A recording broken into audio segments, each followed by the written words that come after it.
Melissa, je suis vraiment contente qu'on prenne enfin un temps pour se déposer, discuter, voir comment est-ce qu'on peut faire rayonner notre Lisa dans aussi ce qu'on fait ensemble. Fait que je suis toute à toi. Je suis tellement contente d'être là, vraiment. Oui. Donc, ça faisait longtemps qu'on Oui. voulait prendre ce temps-là, discuter, faire ressortir des points qui sont à valeur ajoutée pour les gens qui nous entourent.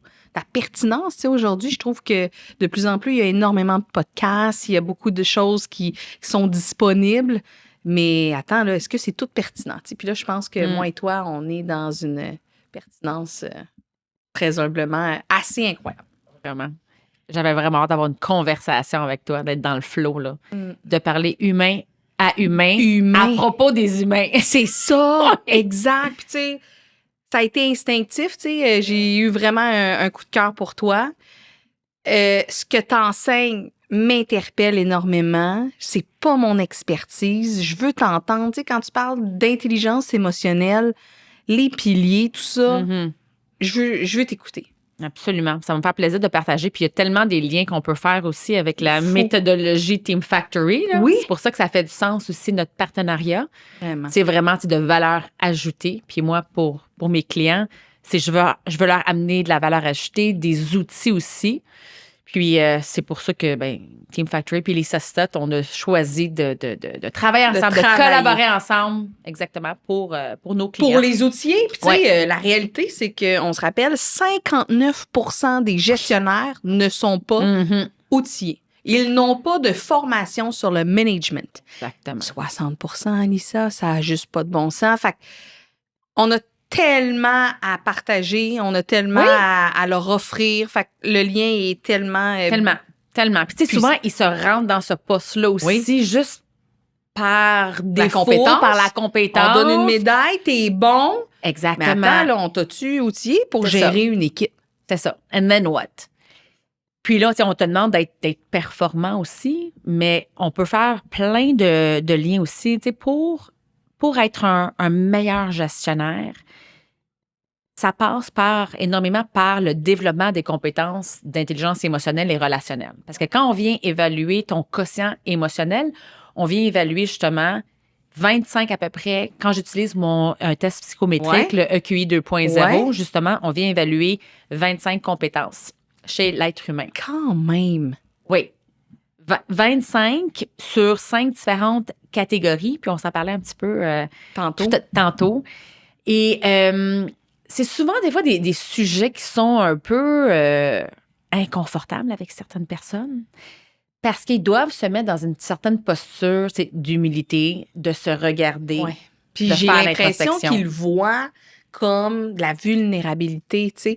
Mais au final, c'est plus l'humilité, j'ai envie de dire, de se dire, hey, attends, là, voici mes forces, voici mes faiblesses. Puis on a comme besoin de démystifier. Je sens qu'on a encore besoin de démystifier cette intelligence émotionnelle-là. Puis pourtant, c'est un levier de performance. C'est un levier de performance. C'est un levier pour créer des bonnes relations. Pourquoi est-ce qu'on a à faire ça en business? Tu sais, c'est quelque chose qui peut être ultra puissant sur la performance financière d'humain d'une entreprise. Je suis contente de t'entendre. Oui. Puis en plus, avec la venue de l'intelligence artificielle qui prend de plus en plus de place en ce moment, il y a vraiment le AI qui prend plus de place. Donc, on doit mettre plus de place au niveau du EI.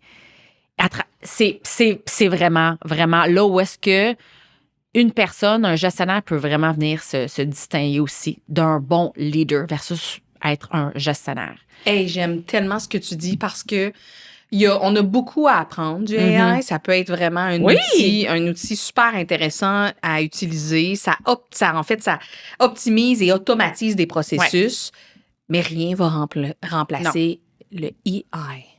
Exact. Oh, I love it! Puis en ce moment, puis en plus, c'est 95% de qu'est-ce qu'on fait, de qu'est-ce que l'être humain le fait, on le fait de manière inconsciente. OK? 5% on le fait consciemment. 5% seulement? Oui, 5% seulement parce que la façon que le cerveau, lui, sa fonction, c'est de nous garder en vie. C'est de justement de nous garder en vie. Il scanne continuellement notre environnement pour s'assurer qu'il n'y a pas de menace. On s'entend. Et justement, il veut économiser de l'énergie. Donc, c'est pour ça que la majorité des choses, là, tu sais, quand en ce moment, je parle, je respire, je peux marcher, j'ai pas besoin de consciemment réfléchir à qu'est-ce que je suis en train de faire. Donc, c'est pour ça que le cerveau, il va économiser de l'énergie. Donc, c'est pour ça que 95% de ce que je fais, de ce qu'on fait, c'est inconscient. Donc, la clé pour qu'un gestionnaire vienne développer ses compétences en leadership, c'est qu'il vienne développer ses compétences en intelligence émotionnelle et relationnelle, bien, ça passe par l'élément le plus important qui est de venir développer sa conscience de soi. Puis la conscience de soi, c'est le premier pilier des 4 piliers de l'intelligence émotionnelle que je peux partager avec toi aujourd'hui. Conscience, j'aime ça. Puis ça me ramène à notre méthode qui est on leur enseigne à connecter avec des humains. Fait que comment est-ce qu'on peut connecter sans vraiment trop se connaître?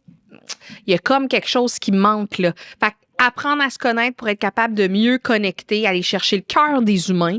100%. Ça passe par nous. Ça passe par nous. Ah, c'est bon. Si je vais te l'expliquer en te présentant les 4 piliers de l'intelligence émotionnelle. OK? Donc, le premier pilier, c'est la conscience de soi. Donc, c'est de venir reconnaître ses propres émotions, de venir reconnaître ses pensées, de venir reconnaître ses comportements, ta manière d'agir. Donc, c'est les 3 choses que chaque être humain, on contrôle dans notre vie. Not more than that. 3. Qu'est-ce qu'on pense, comment qu'on sent, puis qu'est-ce qu'on fait. Right? Qu'est-ce qu'on pense, comment qu'on sent, puis qu'est-ce qu'on fait, les actions. Puis, ça, c'est la conscience de soi. Ensuite, la conscience sociale. Donc, c'est d'être en mesure de venir reconnaître ça chez les autres, d'être en mesure de venir reconnaître les comportements chez les autres, leurs pensées, leurs émotions, qu'est-ce qu'ils ressentent, right? En tant que gestionnaire, venir puiser dans son empathie. Parce que moi, la conscience sociale, c'est un synonyme de l'empathie. On commencera pas un débat, puis je veux pas te couper, mais ça devrait être enseigné comme dans le pays. C'est où qu'ils l'enseignent aux enfants, dans les écoles? Il y a un pays... En Finlande, ou Danemark, Finlande, c'est ça. C'est ça. Ouais. Mais ça, c'est quelque chose, c'est une arme puissante pour être capable de générer une bonne relation avec les humains. Puis ça, j'ai beaucoup de défauts, j'ai beaucoup de faiblesses, mais une de mes forces, c'est ça, tu sais. L'empathie, là, ça peut changer l'ensemble de mon coaching avec mes gestionnaires 100%. Parce que je fais pas juste les écouter. Je les comprends réellement. C'est de l'écoute active. Puis je sens, je suis capable de détecter des choses par cette empathie-là. Ouais. Mais l'empathie, bref, c'est un mot, on pourrait en parler longtemps. On pourrait en parler. Mais justement, quand je parle avec mes clients puis j'enseigne ce pilier-là, ce qui revient, c'est pour avoir une bonne empathie, le plus que si tu veux vraiment aussi améliorer ton empathie, ça passe par la conscience de soi. Parce que si tu n'es pas conscient de tes programmations, de tes peurs, de tes préoccupations, de tes frustrations, ça va venir avoir un impact sur comment est-ce que tu vas avoir cette empathie-là envers l'autre personne. Parce que c'est très difficile si tu as un manque de conscience de toi-même. Ouais. C'est difficile pour toi ensuite d'avoir de la vraie empathie, d'avoir ce discernement-là. Le discernement, c'est une des meilleures qualités à avoir pour mettre en pratique de l'empathie. Tellement. Et que c'est intéressant. Oui, mais ça passe vraiment par là. Puis quand le plus qu'on vient travailler ce pilier-là, le plus facile après, parce que le plus que tu te comprends, le plus facile que ça va être de comprendre l'autre personne. OK. Fait que conscience de soi. Puis là, je vais juste en plus défaire un peu conscience de soi, OK? Parce que on peut le regarder aussi sur 2 axes. Il y a la conscience de soi interne et il y a la conscience de soi externe. Qu'est-ce que ça veut dire? C'est qu'il y a 4 archétypes. Donc, tu peux avoir une très forte conscience de soi interne. Donc, c'est beaucoup d'introspection, tu regardes, tu poses des questions. Mais là, tu as des angles morts. Donc, ça, tu fais du travail intérieur. Donc, tu peux aller mieux te comprendre, te poser des questions. Mais là, il te manque un bout. Tu as comme 180 seulement. Il te manque tes angles morts.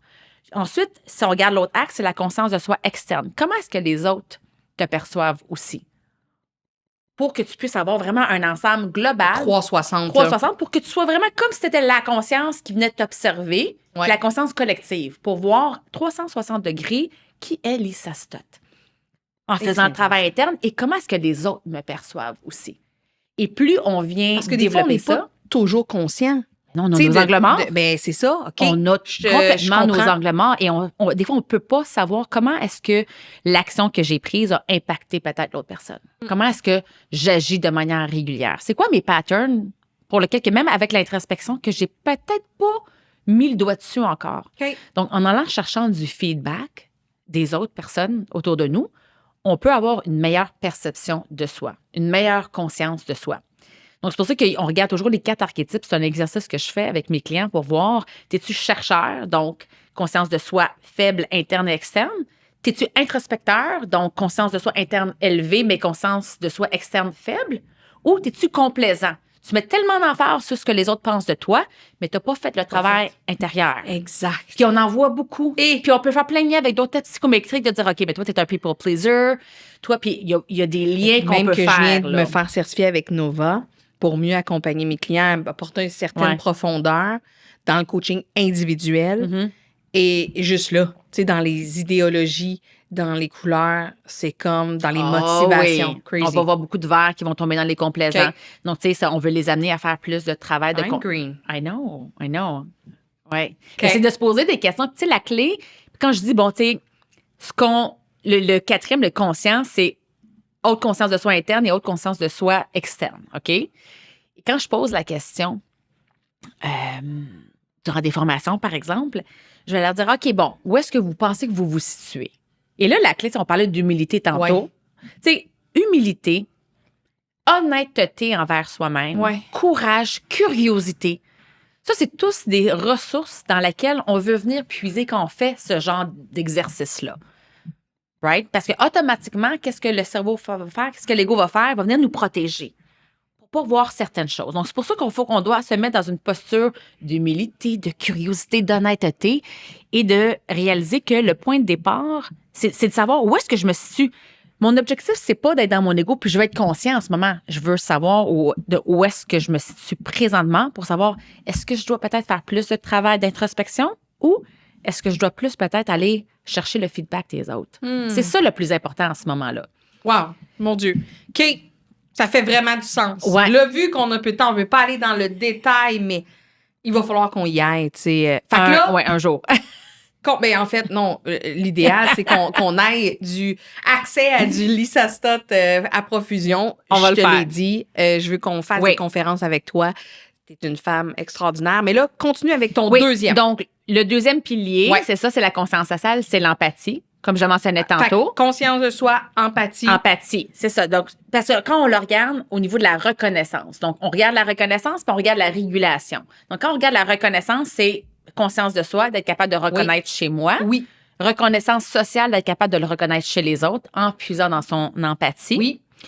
Et ensuite, on regarde au niveau de la régulation. Donc, régulation au niveau de soi, c'est la maîtrise de soi qui est le troisième pilier, d'être en mesure justement de venir créer un espace entre un déclencheur, donc un trigger, quelque chose qui va venir nous déclencher. Ça peut être une pensée interne, ça peut être le commentaire d'un patron, d'un collègue. Et comment est-ce qu'on va venir ensuite créer cet espace-là pour choisir? L'éveil, pourrais-tu avoir accès? Si tu éveilles, des fois, peut se réveiller là, non? L'éveil? Oui, parce que dans certains triggers, des fois, il y a un éveil qui est beaucoup plus... oui, mais les triggers... vivant. Oui, mais les triggers vont continuellement... Les triggers, moi, je les vois comme un cadeau à chaque fois. Apprentissage. Chaque déclencheur qui est là te donne une opportunité de voir qu'est-ce que je peux apprendre de cette situation-là. Ça te donne une opportunité d'avoir un éveil sur... 100%. C'est ça. Puis là, la clé, quand tu viens de développer la maîtrise de soi, qui est le troisième pilier, c'est là, le plus que tu développes ça, c'est le plus que tu es en mesure de venir créer un espace entre le déclencheur et la réaction. Oui. Parce que le cerveau, c'est déclencheur, réaction. Mais là, la réaction, elle est basée sur une prédiction que ton cerveau va faire de tes expériences passées. Fait que même nos réactions sont pas réactives, sont basées sur des prédictions que notre cerveau a fait. De notre cerveau. C'est incroyable. Donc, la maîtrise de soi, c'est quand tu vas venir comme créer un espace entre ce qui te déclenche, puis comment est-ce que tu vas choisir de répondre. Puis le choix, c'est ça, le plus que tu développes ta maîtrise de soi, le plus que tu es en mesure de choisir. Bien sûr. Avec discernement. Quel impact C'est quoi le message? C'est quoi le message? C'est quoi le mot que tu vas choisir? C'est quoi l'intensité de l'émotion? C'est quoi l'émotion? J'allais là. Tout ça. OK. Et ça, c'est très, très, très, très important. La régulation pour être en mesure d'avoir une bonne gestion des relations, qui est le dernier pilier, qui est le quatrième pilier. Donc, le quatrième pilier, c'est la gestion des relations qui est basée sur une communication qui est efficace, entre autres, qui est d'une bonne gestion des conflits. Donc, pour avoir une bonne gestion des relations, puis pour être un gestionnaire, c'est tellement important. Je m'en allais là. T'as Ouais, pas le choix aujourd'hui, là. Exactement. Mais là, c'est pour ça que quand je parle avec mes gestionnaires, je vais leur dire, parce que les autres, ils veulent aller straight là. Moi, je veux avoir Concret, pragmatique. Pragmatique. Moi, je veux avoir une bonne gestion des relations. C'est comme, OK. C'est ça que j'aime de notre collab, puis après ça, je te laisse poursuivre, mais c'est ça que j'aime par le fait que la méthode nous amène une clarté. OK? Il y a une schématique, c'est concret, c'est pragmatique. Tellement. Des outils qui, sur le terrain, peuvent être utilisés comme ça. Mais là, toi, tu amènes la profondeur, la rétrospection, surtout en coaching individuel, ou de se dire, maintenant que tu vois ton équipe comme ça, comment est-ce que tu es capable de les soutenir avec ta conscience à toi, de ce que tu es comme humain, la conscience de soi, tu sais, tout ce que tu viens de nommer, je veux dire, on peut tellement aller plus loin. Tellement. Ça n'a pas de bon sens. Mais en même temps, vous le faites déjà avec votre méthodologie dans le sens que, comme si on prend conscience de soi, là, dans les ateliers, on fait une conscience collective. Dans l'atelier. Puis moi, c'est ça que j'adore parce qu'ils doivent puiser dans leur humilité aussi, une posture d'humilité, de courage. 100%. On fait le travail de manière collective.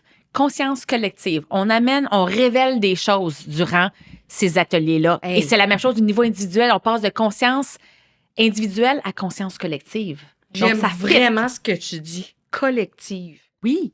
Puis c'est vraiment ça. Moi, j'ai la chair de poule parce que c'est ça que quand j'ai reçu justement ma certification, je me suis dit, it makes so much sense. Tellement.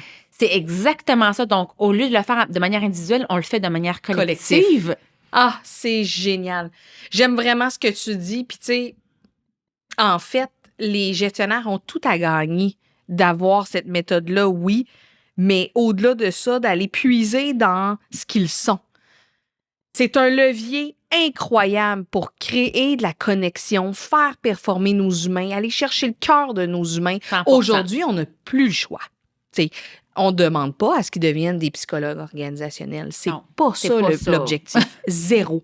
Mais souvent, on en a qui se disent ça. Bon. Une formation là, pour devenir psychologue. Non. Arrêtons de penser ça. L'idée, là, c'est de savoir comment connecter avec ton staff, d'asseoir les bonnes personnes sur les bonnes chaises. Mais pour s'y faire, tu as besoin de savoir tes besoins, ce que tu es, c'est quoi l'objectif de ton rôle, puis après ça, d'aller puiser dans mon équipe peut être mandatée où et comment dans leur force. C'est tellement ça. Tellement. Puis en plus, c'est qu'une fois qu'ils sont en mesure de venir développer ça, ça rend leur job tellement plus facile. Tellement plus facile. Donc, il y a des fois cet inconfort, cette barrière-là à passer par-dessus parce que des fois, c'est inconfortable de venir puiser un peu dans sa vulnérabilité, dans son authenticité. Parce que vulnérabilité et authenticité, ça se ressemble énormément. Donc, c'est un peu inconfortable. Mais une fois que tu le mets en pratique, ça devient de plus en plus facile. Et là, ça rend ta job de gestionnaire much easier. Tellement. OK, pour terminer, on nomme les 4. Alors, pilier numéro 1, conscience de soi. Pilier numéro 2, conscience sociale. Pilier numéro 3, maîtrise de soi. Et pilier numéro 4, gestion des relations. Et gestion des relations, pour être un bon gestionnaire, pour avoir des bonnes relations et connecter avec ton équipe, ça prend une bonne conscience sociale, ça prend une bonne maîtrise de soi. Puis qu'est-ce qui est à la base de tout ça? Ça prend une bonne conscience de soi. Wow. OK. On va en parler encore plus. C'est incroyable. C'est important. C'est important et c'est comme ça qu'on peut vraiment avoir un impact. C'est ce que tu fais au quotidien. C'est ce que je fais au quotidien. Tu as de l'impact, ça n'a pas de bon sens. On en entend parler, on te voit sur les réseaux sociaux. Ton expertise, là, je veux te le dire, là, on est vraiment fiers de t'avoir avec nous. Le partenariat est incroyable. Tu es dans le mouvement. Les gens te font confiance. Tu as une crédibilité par cette expertise. Tu as été te faire certifier, oui, mais pas juste de Team Factory, de bien d'autres, en fait, formations. Oui, sur PNL, QI. Voilà. Mais ce que tu apportes, l'impact que tu as, c'est vraiment une grande fierté qu'on a de t'avoir. Puis, je sais qu'on va continuer d'en discuter quand les caméras vont se fermer. Mais merci pour ça. Puis là, je te laisse avec mes 2 partenaires. Merci à toi.